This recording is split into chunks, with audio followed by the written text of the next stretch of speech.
Hello friends, I welcome you all at EduHome Institute online classes. तो आज हम पढ़ने जा रहे हैं नेशनल इनकम ऑफ इंडिया, जो कि एक बहुत ही इंटरेस्टिंग और इम्पॉर्टेंट टॉपिक है। तो आइए देखते हैं नेशनल इनकम क्या होती है और इसको किस तरह से कैलकुलेट किया जाता है। सबसे पहले हम करते हैं इसकी इंट्रोडक्शन।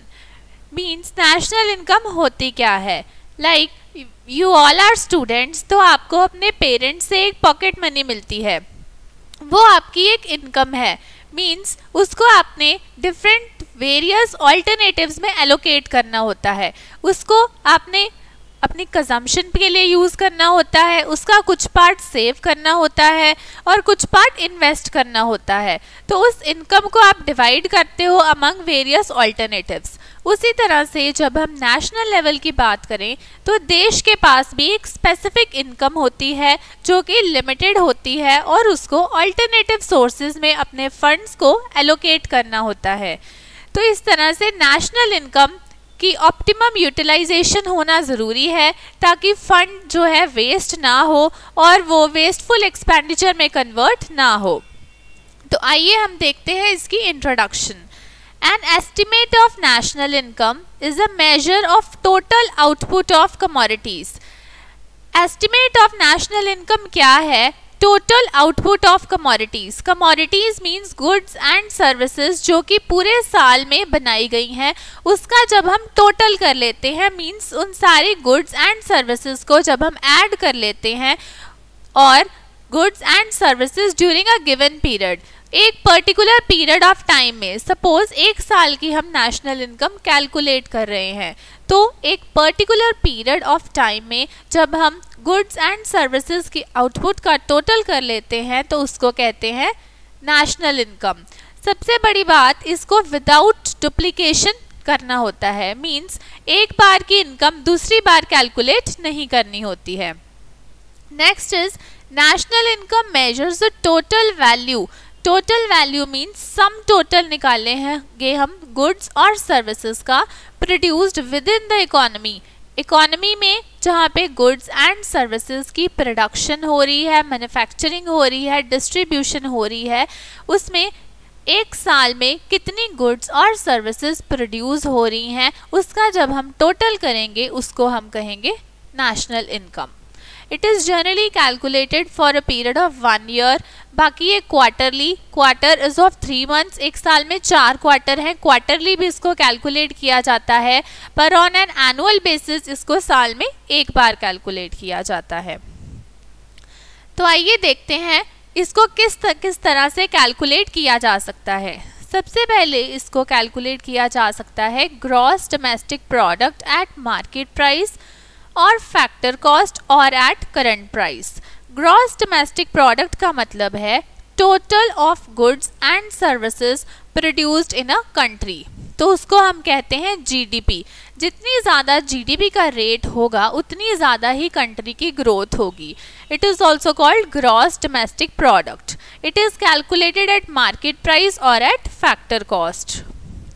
तो उसके अलावा इसको दूसरे वे से में भी कैलकुलेट किया जा सकता है जिसको हम कहते हैं ग्रॉस नेशनल प्रोडक्ट। जीडीपी जो है वो डोमेस्टिक लेवल पे कैलकुलेट की जाती है और जीएनपी जो है ग्रॉस नेशनल प्रोडक्ट वो नेशनल लेवल पे कैलकुलेट की जाती है। जब हमने जीडीपी से जीएनपी कैलकुलेट करनी है तो हमने net factor income from abroad, यानी कि दूसरे देश से आने वाली इनकम को उसमें ऐड कर लेना है, तो हमारे पास आ जाएगी ग्रॉस नेशनल प्रोडक्ट। जीडीपी में डोमेस्टिक है, means within the country है, और जीएनपी में net factor income from abroad add up हो जाएगी, यानी कि ग्रॉस नेशनल प्रोडक्ट बन जाएगी। It can be calculated at market price और एट फैक्टर कॉस्ट। उसके बाद थर्ड जिस वे में हम कैलकुलेट कर सकते हैं उसको कहते हैं net national product at market price और एट फैक्टर कॉस्ट। नेट का मतलब होता है आफ्टर ऑल डिडक्शंस। ग्रॉस में हमने डिडक्शंस माइनस नहीं की होती, नेट में हमने डिडक्शंस माइनस की होती हैं। तो यहाँ पे हम नेट नेशनल कैलकुलेट कर रहे हैं मीन्स हम जब जीएनपी में मीन्स ग्रॉस नेशनल प्रोडक्ट में से जब डेप्रिसिएशन को माइनस कर देंगे तो हमारे पास आ जाएगा नेट नेशनल प्रोडक्ट। ये जब आप आगे डिटेल में पढ़ोगे तो आपको ग्रॉस और नेट का डिफरेंस जो है वो और क्लियर होता जाएगा कि कौन कौन सी चीज़ों को हमने माइनस करना है from gross in order to calculate net. तो यहाँ पे हम करेंगे calculate net national product at market price और एट फैक्टर कॉस्ट। तो ये 3 वेज हैं जिसमें नेशनल इनकम को कैलकुलेट किया जा सकता है। उसके बाद हम देखेंगे uses of national income. Means national income को कैलकुलेट करने का यूजेज क्या है, क्यों इसको कैलकुलेट किया जाता है। Higher the national income greater is the economic welfare. Means जितनी साल में प्रोडक्शन ज़्यादा होगी उतना ही लोगों का वेलफेयर ज़्यादा होगा। आप खुद सोचिए, एम्प्लॉयमेंट अपॉर्चुनिटीज़ जनरेट होगी, गुड्स एंड सर्विसेज का फ्लो इंक्रीज होगा, लोगों को जॉब्स मिलेंगी, अच्छी सर्विसेज मिलेंगी, तो economic welfare means profit earning भी इंक्रीज होगी और इकोनॉमिक वेलफेयर जो है इंक्रीज होगा। उसके बाद है the standard of living of population improves. Means अगर अच्छी फैसिलिटीज़ अवेल हो रही हैं, अच्छी गुड्स एंड सर्विसेज की क्वालिटी इम्प्रूव हो रही है, तो standard of living means living standard जहां वो पहले रह रहे थे वो ऑटोमेटिकली इम्प्रूव होके अपर लेवल पे आ जाएगा with increase in national income. पहले जो अंडर डेवलप्ड कंट्री था, अगर उसकी जीडीपी ग्रॉस डोमेस्टिक प्रोडक्ट अगर इंक्रीज होता है तो वहाँ उस एरिया में रहने वाले लोगों का लिविंग स्टैंडर्ड इंक्रीज होगा, वो लग्जरी आइटम्स की तरफ मूव करेंगे, उनकी बेसिक कंजम्पशन नीड्स अच्छे से फुलफिल होंगी और उनको क्वालिटी प्रोडक्ट्स और सर्विसेज मिलेंगी। उसके बाद with increase in national income the economic development will be there. Means economic development means profit earning increase होगी, गुड्स एंड सर्विसेज का फ्लो इंक्रीज होगा, ओवरऑल इकोनॉमिक डेवलपमेंट होगी। मींस कंट्री की जो इकोनॉमी है, जो इकोनॉमिक साइकिल है वो प्रॉपर वर्क करने लगेगा और कंट्री जो है डेवलप होगा। तो इकोनॉमी कंट्री की काफ़ी अच्छे से डेवलप तभी हो सकती है अगर नेशनल इनकम उसकी इंक्रीज हो रही है। अगर कंट्री के नेशनल इनकम इंक्रीज नहीं हो रही तो उसकी जो डेवलपमेंट है वो या तो रुक जाएगी या डाउनफॉल होनी लग जाएगी। तो कंट्री की इकोनॉमिक डेवलपमेंट तभी होगी अगर उसकी नेशनल इनकम स्टेडीली और फास्टली ग्रो कर रही है। Next is saving and investment pattern improves. Means अगर आपकी इनकम इंक्रीज होगी, आप अपने हाउस होल्ड लेवल पे सोचिए, अगर आपकी इनकम इंक्रीज होगी तो आपके एक्सपेंसेस उसमें से डिडक्ट होके आपके पास जो बचेगा that will be fund available for saving and investment. और अगर आपकी इनकम इंक्रीज हो जाती है तो आपके पास सेविंग के लिए और इन्वेस्टमेंट के लिए जो फंड है वो ऑटोमेटिकली ज़्यादा बचेगा। आप ज़्यादा पैसे अपने सेविंग में लगा पाओगे और इन्वेस्टमेंट कर पाओगे, जिससे आपकी सेविंग आपके फ्यूचर में हेल्प करेगी और इन्वेस्टमेंट से आपके फंड्स जो हैं वो इंक्रीज होंगे जो कि आपके वेल्थ को इंक्रीज करेंगे। तो अगर आपकी सेविंग इंक्रीज होगी, अगर आपकी नेशनल इनकम इंक्रीज होगी तो आपकी सेविंग और इन्वेस्टमेंट दोनों इंक्रीज होंगे। तो इसी तरह से नेशनल लेवल पे भी सेम होता है, अगर नेशनल इनकम इंक्रीज होगी तो सेविंग और इन्वेस्टमेंट बोथ विल इंक्रीज। उसके बाद ये एक लाइन है जो कि नेशनल इनकम को और अच्छे से एक्सप्लेन करती है। National income act as a barometer. Barometer वो होता है जो एटमॉस्फेरिक प्रेशर को मेजर करता है कि एटमॉस्फेयर में कितनी चेंजेस आ रही हैं। उसी तरह से जो नेशनल इनकम है वो इकोनॉमी का एक बैरोमीटर है। मींस इकोनॉमी में कितनी चेंजेस आ रही हैं टू फोरकास्ट। फोरकास्ट का मतलब होता है फ्यूचर को प्रिडिक्ट करना। And compare the economy of a country.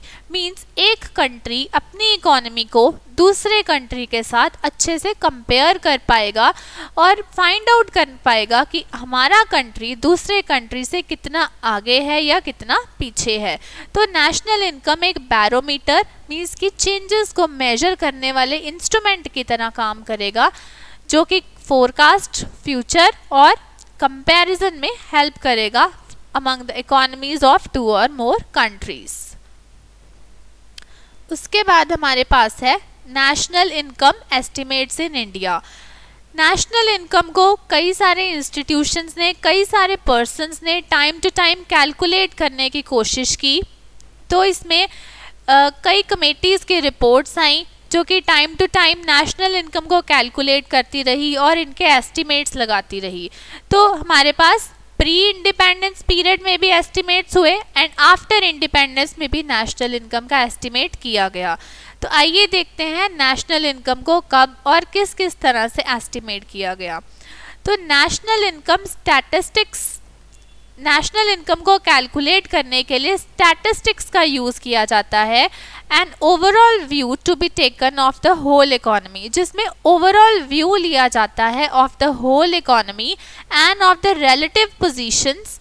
Means एक सेक्टर का दूसरे सेक्टर के साथ जब रिलेशन कैलकुलेट किया जाता है and inter relations among the various parts, और इंटर का मतलब होता है दो चीज़ों का आपस में, और दो सेक्टर्स का, दो स्टेट्स का, दो एरियाज़ का, रीजन्स का जब आपस में कैलकुलेट किया जाता है तो उससे एक पिक्चर सामने आती है that this region is more developed and this region is less developed. तो नेशनल इनकम से ये पॉसिबल हुआ कि दो रीजन्स का, दो स्टेट्स का आपस में कंपैरिजन पॉसिबल हो पाया, जो कि नेशनल इनकम की वजह से हुआ। उसके बाद जो हमारे पास एस्टिमेट्स किए गए अबाउट द नेशनल इनकम, इसमें हमारे पास कई सारे एस्टिमेट्स आ जाते हैं। Pre independence period estimate means independence से पहले। इंडिपेंडेंस से पहले बहुत ज़्यादा अटेम्प्ट नहीं किए गए to calculate the national income, लेकिन after independence a large number of attempts were made. इसमें आपका जो सिलेबस में टॉपिक है that is national income estimates. तो इसमें आपको इसके जो फिगर्स हैं, इसका जो डाटा है, इसको अच्छी तरह से लर्न करना है और एग्ज़ाम में लिख के आना है, ताकि आपके एस्टिमेट्स जो हैं वो आपके मेन जो क्वेश्चन को कवर करें और आपका शो हो कि कौन सा एस्टिमेट कब किया गया, किसने किया, कौन सी ऑर्गेनाइजेशन ने किया और कितनी ड्यूरेशन तक उसकी वैलिडिटी रही। तो आइए हम देखते हैं प्री इंडिपेंडेंस एस्टिमेट्स किस तरह से किया गया। During the pre independence British period, जब हमारा देश जो है वो आज़ाद नहीं हुआ था, यानी हम ब्रिटिशर्स के अंडर थे, तब नेशनल इनकम का एस्टिमेट किया गया बाय दादा भाई नौरोजी। ये एक पर्सन थे जिन्होंने सबसे पहले नेशनल इनकम का एस्टिमेट किया इन 1868। उसके बाद विलियम डिगबाई ने 1899 में नेशनल इनकम को एस्टिमेट किया। उसके बाद फिनले शिराज इन 1911, 1922 एंड 1932 इन्होंने 3 बार जो है नेशनल इनकम को एस्टिमेट किया। फिर इसके बाद VKRV राव, RC देसाई, ये पर्सन्स हैं जिन्होंने time to time national income को एस्टिमेट किया। Among all of these pre independent estimate, इन सब एस्टिमेट्स में से द एस्टिमेट्स ऑफ नौरोजी जिन्होंने सबसे पहले किया था, शिराज यानी फिनले शिराज एंड शॉ, यानी कि यहाँ पे हमारे पास शॉ जिन्होंने एस्टिमेट किया था, and Kambatta have estimate the value of output of agriculture sector. इन्होंने नेशनल इनकम एग्रीकल्चर सेक्टर के बेस के ऊपर कैलकुलेट की। As we all know, before independence Indian economy जो थी वो एग्रीकल्चर सेक्टर के ऊपर ज़्यादा डिपेंडेंट थी। 70% जो एम्प्लॉयमेंट थी वो सिर्फ एग्रीकल्चर से ही आ रही थी। तो उस टाइम जो नेशनल इनकम कैलकुलेट की गई वो एग्रीकल्चर सेक्टर की कैलकुलेट की गई। तो आई होप आपको प्री इंडिपेंडेंस पीरियड समझ आया होगा, नेशनल इनकम का मीनिंग किया होगा, इसकी नेचर पता चली होगी और आपको इसके यूजेस बिल्कुल क्लियर हो गए होंगे। तो ये था हमारा pre independence period estimates of national income. I hope आपको ये समझ आया होगा। अभी के लिए बस इतना ही। आप हमारी नेक्स्ट वीडियो को ज़रूर देखिए इसके फर्दर टॉपिक्स के लिए। Thank you so much.